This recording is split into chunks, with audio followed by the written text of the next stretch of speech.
The world needs to know that. It's not a joke. This is an international issue. And no matter what is found about this UFO topic, whatever the ground level truth is, this is the biggest story in human history. No matter what it is found that UFOs are or represent to humanity, they now call them UAP, no big deal. But I want to throw down for you right now so you understand, you might not be aware, there is a literal disinformation campaign by intelligence agencies to quote unquote shape the emerging UAP narrative. And they use stigma and sleight of hand, and your government is actually involved in this. And before today, really your network and you have been kind of unwittingly part of this problem. But as of today, right now, this conversation, your network, we are now going to make sure you are part of the solution, because we're going to be talking about the facts of the UFO and UAP issue. And I am personally aware of the impacts of this last UFO hearing. Are you personally aware of the repercussions, what happened because of that UFO hearing, Rosanna? No, I'm not. And again, this is the reason why I wanted to have this discussion, because I thought it was so rare and unusual to see Congress taking the issue of UFOs so seriously. In fact, let's play a clip from some testimony we had.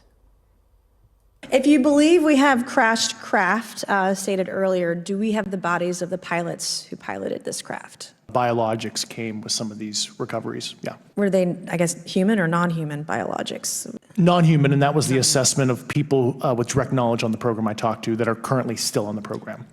Jeremy, give our audience a sense, if they're not familiar with this, because not everyone has the level of detail and insight that you and your followers have into this whole community and into the experts involved, who that person was.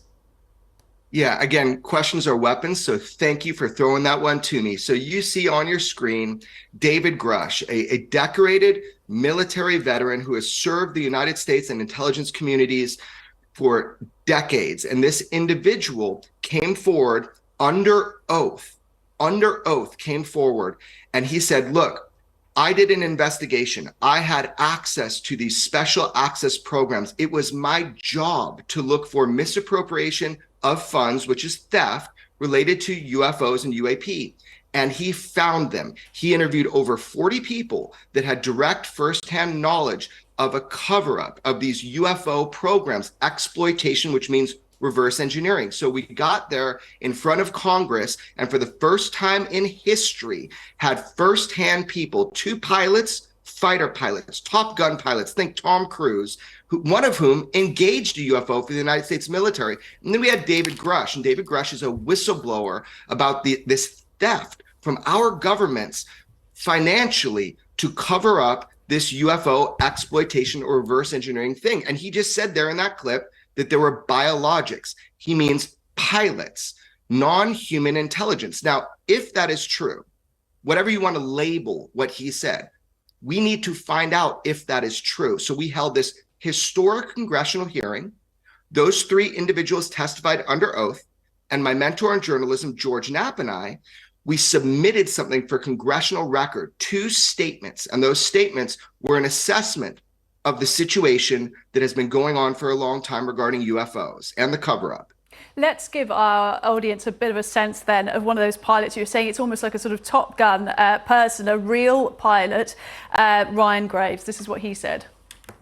In 2014, I was an F-18 Foxtrot pilot in the Navy Fighter Attack Squadron 11, the Red Rippers. After upgrades were made to our jet's radar systems, we began detecting unknown objects operating in our airspace. During a training mission in Warning Area Whiskey 72, 10 miles off the coast of Virginia Beach, 2 F-18 Super Hornets were split by a UAP. The object, described as a dark gray or a black cube inside of a clear sphere, came within 50 feet of the lead aircraft and was estimated to be 5 to 15 feet in diameter. Now, that's some pretty interesting and serious testimony in my ears when it comes to this. And you talk it there about government cover-up, which is actually one of the sort of topics why we had this hearing. It's been also called, quote, administrative terrorism. You said the UK government is complicit in that. Of course, they're not here to give any kind of counter to that, but we're going to listen to your point of view on it, or the facts that you've gathered. But the thing that sort of pricked my ears up over the last week when I've been receiving all this commentary online was this idea of Don't Look Up, which of course is that movie about people not taking climate change seriously, notably TV shows like this one. And I take climate change very seriously. And off the back of that congressional hearing, took UFOs more seriously as well. So what is it you need to do, you think, to get people to continue to take this topic seriously and see it for the interest that it has? Well, I commend you, Rosanna, because this is what exactly we need to do, is bring people up to date with what we know, what we think, and what we're trying to find out.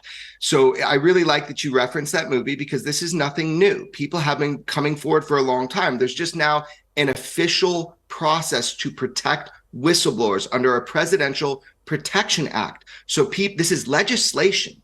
And that legislation wasn't made out of a void. This is so people can come forward and say, I have been complicit in this cover-up about UFOs, that this has been happening for a long time. It's ubiquitous across the globe, and it presents not only safety of flight issues, but also issues with deployments, issues with nuclear weapons. This is well documented that there has been interference from unknowns, from craft of unknown origin that outpace, outmaneuver, and outperform anything we have in our arsenal, as well as the UK arsenal. And how I say and why I say that the UK is involved in this is because of the Five Eyes Alliance, because I released with my mentor in journalism, George Knapp, evidence and proof of this from Canada, that there is something called the Foreign Technologies Program, that is absolutely 100% working on these reverse engineering programs of UAPs. It's called the Foreign Materials Program, the Five Eyes Foreign Materials Program.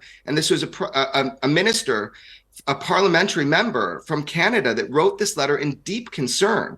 So this is something the UK, the US, the Five Eyes Alliances have all been working on.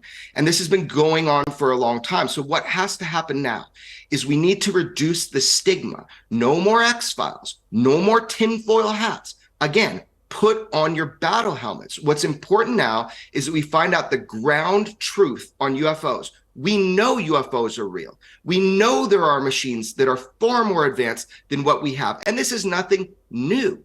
These have been reported before the Wright brothers went into the sky, before human beings had flight. This has been reported by pilots, by military. Some of these accounts, they go back to before there was even a Pentagon. So now we have to have this conversation soberly. We need to discuss the facts, because our sensor systems, it's not just pilots anymore telling you this. The pilots are simply corroborating what's on their shared AI radar. This is something that's being picked up. This is something that we have corroborative visual evidence of, a lot of which I have produced and put to the public through leaks that came to me. They have been verified by our Department of Defense. So everybody, what you can do is start paying attention. Keeping those eyes open and having sober discussion of facts, and taking a listen to some of those clips in the congressional hearing are fascinating. And Jeremy, it's been a fascinating discussion. Thank you so much for making time to speak to us again.